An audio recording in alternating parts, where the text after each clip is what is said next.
Chaque année, le 19 juin, on célèbre la journée mondiale de lutte contre la drépanocytose. Et à travers cette journée-là, c'est une occasion pour nous de sensibiliser, de mettre en place un ensemble d'activités. Si on veut parler de la cause de la drépanocytose, il faut dire que c'est une maladie génétique qui est héréditaire, donc qui est portée par les globules rouges. Donc ça se transmet donc de parents en descendant. Okay. Et maintenant, en termes de fréquence, il faut dire que globalement, c'est une maladie qu'on a d'habitude même de dire que c'est une maladie de la race noire. Donc ça touche excessivement donc, la population noire, en particulier l'Afrique subsaharienne, donc notamment le Sénégal. Donc le Sénégal, on peut dire qu'on a une prévalence qui tourne autour de 10% de la population.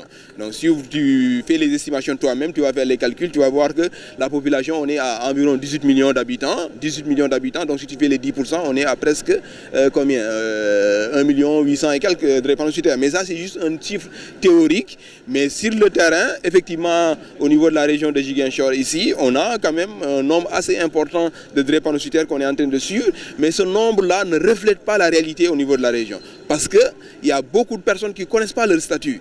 Qui malheureusement, les seuls cas qui connaissent leur statut, ce sont ces personnes-là qui arrivent à l'hôpital et composent le diagnostic. Mais il y en a certains qui arrivent malheureusement décédés ou qui décèdent à domicile, on ne connaît pas la cause, ou qui n'ont jamais connu leur statut. Donc c'est des chiffres, mais ce sont des chiffres qui sont hospitaliers. En termes de prévention, ce qu'il faut dire, parce que dans les pays développés, c'est réglé.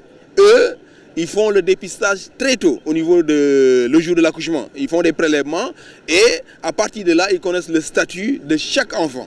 Et à partir de là, ils vont mettre en place une prise en charge. Nous, ce qu'il faut, il ne faut pas se voiler le visage, il faut mettre ça dans le bilan prénuptial. Il faut que toutes les jeunes, avant de se marier, puissent connaître leur statut.